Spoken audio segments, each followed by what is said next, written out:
दोस्तों, मूवी की शुरुआत में हमें बताया जाता है कि 18वीं सदी में हवाई आइलैंड 4 साम्राज्यों में बटा हुआ था। ओआहू, मोई, कोआई और हवाई। इन चारों ही साम्राज्यों के अपने अपने प्रधान और देवता थे, इसलिए इनमें अक्सर युद्ध होता रहता था। एक दिन इस लड़ाई झगड़े से तंग आकर माउई साम्राज्य का सेनापति कायाना अपने परिवार को लेकर कोई में जाकर बस जाता है और मछलियों का शिकार बनाकर यह पूरा परिवार न सिर्फ अपनी पेट पूजा करता है बल्कि अच्छे से रहता है। लेकिन एक दिन मोई साम्राज्य का शाही दूत कायाना को तलाशते हुए कोई आइलैंड पर आ जाता है, जिसे देखकर कोई के राजा को युद्ध होने का डर सताने लगता है। लेकिन कायाना ने आइलैंड पर पनाह मांगते वक्त उनसे वादा किया था कि इस द्वीप को मोई कबीले से कोई खतरा नहीं होगा। इसी वादे को निभाते हुए कायाना शांति से दूत से बात करता है, जो इसे बताता है कि तुम्हें राजा ने बुलाया है और अगर तुमने मेरी बात को नजरअंदाज किया तो सजा के तौर पर तुम्हारी जुबान काट ली जाएगी और अगर भागने की फिर से कोशिश की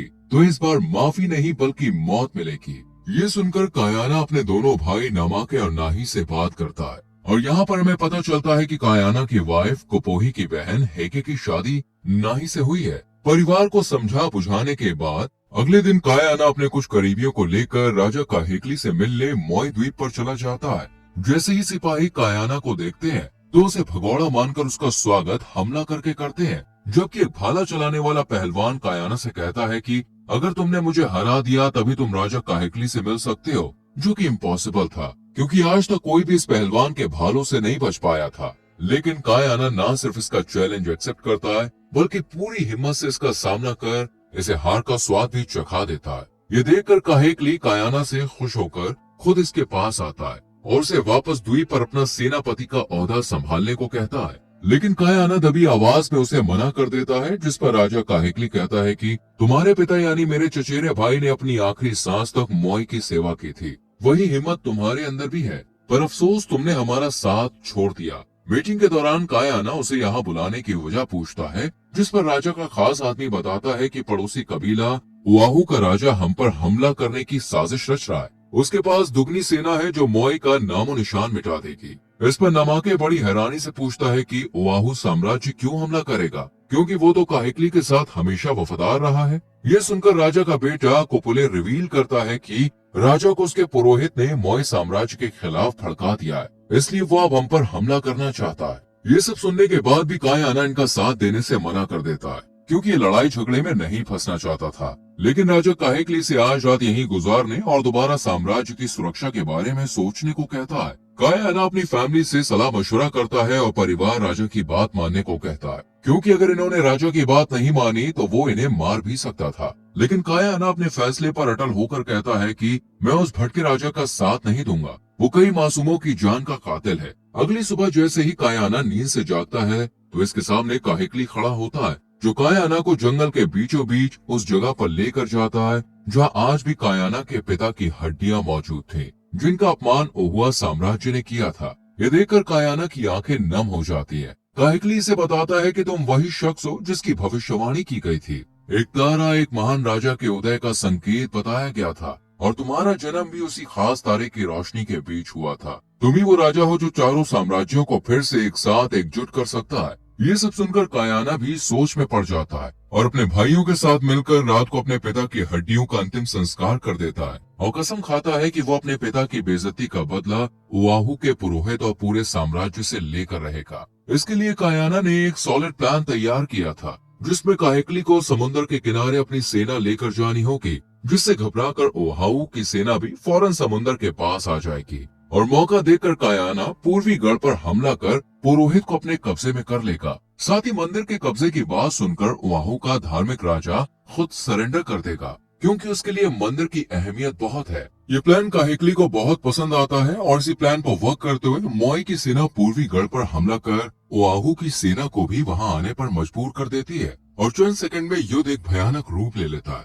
जिसके आखिर में जीत होती है कायाना की सेना की। इसके बाद अब पुरोहित को कब्जे में लेने के लिए कायाना की सेना मंदिर की तरफ जाने लगती है, लेकिन जंगल से गुजरते वक्त ओआहू की सेना जो छुपी बैठी थी वो इन पर हमला कर देती है, जिन्हें कायाना के लोग मार देते हैं। लेकिन जब नामाके इनकी लकड़ी के औजारों को देखता है तो समझ जाता है कि ये दुश्मन सैनिक नहीं बल्कि मासूम किसान थे और इसी गलतफहमी में कायाना के साथियों ने कई मासूमों की जान ले ली, जो कि काहेकली ने तो बच्चों तक को नहीं बख्शा। और तो और मंदिर और उसमें मौजूद शरणार्थियों को भी आग के हवाले कर दिया। जबकि कायाना मासूमों की जान नहीं लेता था। इसलिए जैसे ही काहिकली की दरिंदगी के बारे में कायाना को पता चला तो तुरंत वो मंदिर के पास उसे रोकने के लिए आ गया। पर अब सब खत्म हो चुका था और ओआहू के राजा हहाना को भी काहिकली ने हिरासत में ले लिया था। हहाना काहिकली से पूछता है कि मैंने तो आपका कभी बुरा नहीं चाहा, फिर आपने ये सब क्यों किया? इस पर बिना जवाब दिए काहिकली हहाना को मरवा देता है। हहाना की बात से कायाना को पता चलता है कि ओआहू साम्राज्य के हमला करने की बात काहिकली ने झूठी फैलाई थी। इतना ही नहीं, कायाना के पिता की अपमान की बात भी सिर्फ एक मनगढ़ंत कहानी थी। ये सब जानने के बाद कायाना कसम खा लेता है कि अब वो काहिकली का कभी भी साथ नहीं देगा। कायाना अब जल्द से जल्द यहाँ से परिवार को लेकर जाना चाहता था, लेकिन काहिकली ने उस पर नजरें बनाई हुई थी। दूसरी तरफ हमें काहिकली की बहन को दिखाया जाता है जो अपने भाई से अलग होकर मोई द्वीप पर रह रही थी। इसका पति मोकू, जो द्वीप का मुखिया भी था, वो अपनी पत्नी को बताता है कि काहिकली के बेवजह ओआहू पर हमला करने की वजह से अब युद्ध छिड़ने वाला है, इसलिए तुम सब हवाई साम्राज्य चलो। लेकिन इसकी पत्नी मना कर देती है क्योंकि काहिकली की बहन होने की वजह से कोई उसे पनाह नहीं देगा। इस पर मोकू कहता है कि मैंने वहाँ रहने के बदले वहाँ के मुखिया से अपनी बेटी काहू मानू की शादी तय कर दी है, जो हमारी मदद करेगा। लेकिन काहू मानू शादी करने और अपने द्वीप को छोड़कर जाने से मना कर देती है। लेकिन खतरे को देखते हुए मोकू की पत्नी उसे दिलासा देती है कि मैं काहू मानू को वहाँ भेज दूंगी। इधर काहिकली कायाना को शाही दूत के हाथों मंदिरों में मिलने का पैगाम भेजता है। दूत कायाना को मंदिर के पास छोड़कर राजा को बुलाने जाता है, पर जब राजा यहाँ आता है तो यहाँ कायाना नहीं होता, क्योंकि वो तो सैनिकों को मारकर अपनी फैमिली के साथ फरार हो गया था। गुस्से में राजा कायाना को मारकर उसकी हड्डियां लाने का आदेश देता है, क्योंकि इनका मानना था कि हड्डियों में ही शक्ति छुपी होती है। दूत जानता था कि कायाना कोई द्वीप पर हेके के पास गया होगा, इसलिए सेना उस तरफ निकल पड़ती है। दूसरी तरफ कायाना अपनी फैमिली के साथ समुद्री तूफान और खराब मौसम का सामना करते हुए अगली सुबह अपने घर पहुंच जाता है। लेकिन हेके यहाँ नहीं होता और कुछ देर बाद कोपिले सेना लेकर यहाँ आ जाता है। और खतरे को महसूस कर कायाना जब राजा को देखता है तो वहाँ एक दुश्मन खड़ा होता है, जिसे कायाना मार देता है और बाकी लोग भी इसके पीछे पड़ जाते हैं। कायाना अपनी फैमिली को बचाने के लिए इन्हें यहाँ से दूर ले जाता है, जबकि कुपोही हेके की तलाश में जुट जाती है। इधर कायाना सैनिकों को चकमा देकर अचानक गायब हो जाता है और उसे ढूंढने के लिए सेना दो हिस्सों में बंट जाती है।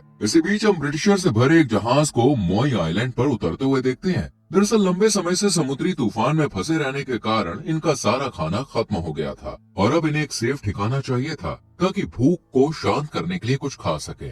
जबकि दूसरी तरफ काहू मानू अपनी माँ की बात मानकर मुखिया से शादी करने के लिए राजी हो जाती है, क्योंकि वो भी अपने नाना काहिकली से छुपकर इस द्वीप पर नहीं रह सकती थी। जंगल में भटकने के बाद आखिरकार कोपोही अपनी बहन हेके को ढूंढकर उसे पूरी घटना के बारे में बताती है, जो कि कायाना अब सैनिकों के निशाने पर आ गया था। सैनिक इसे पकड़ने के लिए जैसे ही गुलेल से हमला करते हैं, निशाना लगते ही कायाना जमीन पर गिर जाता है, लेकिन हार नहीं मानता और झाड़ियों में छुपते छुपाते जैसे ही आगे बढ़ता है तो इसे एक सुअर और उसका बेबी नजर आता है। कायाना फटाफट सुअर के बच्चे को दुश्मनों की तरफ फेंककर बड़े सुअर को भी उनकी तरफ भेज देता है। सुअर से मुठभेड़ के बीच कायाना यहाँ से भाग निकलता है और गुफा के पास इसे काहू माहू नजर आती है, जो जख्मी कायाना को देखकर तुरंत ही उसकी हेल्प करने की कोशिश करती है। लेकिन कायाना इसे बताता है कि अगर तुम मेरी मदद करोगे तो राजा की सेना तुम्हें भी मार देगी। पर काहू मानू इसकी एक नहीं सुनती और उसे एक वीरान इलाके में ले जाती है जहाँ कोई नहीं आ सकता था। जबकि दूसरी तरफ कुपेले और उसके साथी अब भी कायाना को तलाश रहे थे। थोड़ी देर बाद कायाना को जब होश आता है तो काहू मानू से सवाल करती है कि राजा तुम्हें क्यों मारना चाहता था। साथ ही अपने बारे में भी बताती है कि मैं काहिकली की बहन की बेटी यानी कि नवासी हूँ। बचपन से लेकर आज तक मैं नाना से छुपकर ऐसी ही सुरक्षित जगहों पर रह रही हूँ, इसलिए कोई मुझे नहीं जानता। यहाँ पे खुलासा होता है कि काहू मानू की माँ ने दुश्मन साम्राज्य के मुखिया कोमू से शादी कर ली थी, इसलिए अगर काहिकली को काहू मानू का पता चला तो वो उसे मार देगा, इसलिए वो उससे छुप कर रहती है। थोड़ी देर बाद जब कायाना अपने परिवार के पास जाने को कहता है तो काहू मानू उसे समझाती है कि एक नाव मुझे हवाई ले जाने वाली है, अगर तुम चाहो तो अपनी फैमिली को लेकर मेरे साथ चलो। कायाना भी इसकी बात मान लेता है और अपने परिवार को लेने के लिए निकल जाता है। इसी बीच ब्रिटिशर्स जो जंगलों में भटक रहे थे उनमें से एक साथी पर कोपेले के आदमी अटैक कर उसका वेपन छीन लेते हैं, जो कि बाकी ब्रिटिशर्स का सामना कायाना और काहू मानू से होता है। अपनी सेफ्टी के लिए मार्ली कायाना को गन पॉइंट पर ले लेता है और काहू मानू कायाना को बताती है कि जरूर ये लोग यहाँ मुश्किलों से बचकर खाने पीने की तलाश में आए हैं, इसी बातचीत के बीच मार्ली शूट कर देता है, पर कैप्टन उसके निशाने को डिस्ट्रक्ट कर कायाना को बचा लेता है। गोली की आवाज सुन कुपेले का आदमी जैसे ही यहाँ पे आता है, कायाना उसे चाकू का निशाना बनाकर मार देता है और ब्रिटिशर्स जल्दी से यहाँ से भागने लगते हैं, जबकि कुपेले गोली की आवाज की तरफ भागा चला आता है। इसलिए कायाना खतरे को देखते हुए काहूमानू को एक निशानी देते हुए उसे तुरंत अपनी फैमिली के पास भेज देता है, ताकि वो उन्हें हवाई ले जा सके। इधर ना ही अब लंबे वक्त के इंतजार के बाद खुद कायाना को ढूंढने का फैसला करता है, लेकिन जब नमाके उसे मना करता है तो दोनों भाइयों के बीच लड़ाई होने लगती है और कुपोही इन्हें रोकने की कोशिश करती है। इतने में काहूमानू भी यहाँ पे आकर कायाना को दी गई निशानी को कुपोही को सौंप कर उसे हवाई चलने को कहती है और पूरा परिवार नाव में सवार होकर निकल पड़ता है और इनके साथ एक भटका हुआ ब्रिटिशर भी होता है। इधर कुपूले और उसकी सेना कायाना को पकड़ने के लिए उसके पीछे भाग रही थी और भागते भागते कायाना के सामने खाई आ जाती है, यानी आगे रास्ता नहीं था। इसलिए अब कायाना दुश्मनों का सामना करता है। कई लोगों को धूल चटाने के बाद कायाना की हिम्मत भी जवाब देने लगती है, लेकिन जब राजा का दूत उसे मारने आता है तो कायाना जल्दी से उसे ढाल बनाकर नीचे गिर जाता है, जिसे देखकर सबको लगता है कि अब कायाना मर गया होगा। इसलिए कुपेले लाश ढूंढने का ऑर्डर देता है, लेकिन हम कायाना को जिंदा देखते हैं, जो इस वक्त ब्रिटिश जहाज में था। ब्रिटिशर्स को देखकर ये काफी घबरा सा जाता है और बाहर निकल कर देखता है कि ये मोई द्वीप से बहुत दूर आ गया है। कैप्टन इसे समझाता है कि तुमने हमारी जान बचाई थी, जिसका बदला हमने तुम्हारी जान बचाकर पूरा कर दिया। अब कहानी 1 साल बाद की दिखाई जाती है, जहाँ कायाना अभी ब्रिटिशर्स के साथ ही था और टोनी उसे अंग्रेजी सिखा रहा था। साथ ही अब इसे गन चलाना और शिकार करना भी आ गया था, जबकि इसका परिवार हवाई में रह रहा था और कुपोही इस उम्मीद में थी कि एक दिन कायाना उनके पास आएगा। दूसरी तरफ हमें काहिकली को दिखाया जाता है, जिसने अपनी आक्रामक राजनीति से अपने साम्राज्य को शक्तिशाली बना लिया था। कुछ शासक इससे डर कर रह रहे थे तो कुछ इसे मारने की फिराक में लगे थे। इसी में से एक शख्स ने अपने साथी के जरिए काहिकली को जहर देने की कोशिश की, पर राजा को उसके बारे में पता चल गया और उसने उस शख्स के साथ साथ उसके परिवार को वही जहर पिलाकर मार दिया। इस दरिंदगी के किस्से जब हवाई के राजा सुनते हैं तो उसे मारने का फैसला कर लेते हैं। कुछ दिन बाद काहूमानू की भी मुखिया से शादी हो जाती है। अब कायाना अपनी फैमिली के पास जाना चाहता था, इसलिए ये एक दिन सेफ्टी के लिए गन्स खरीदने जाता है,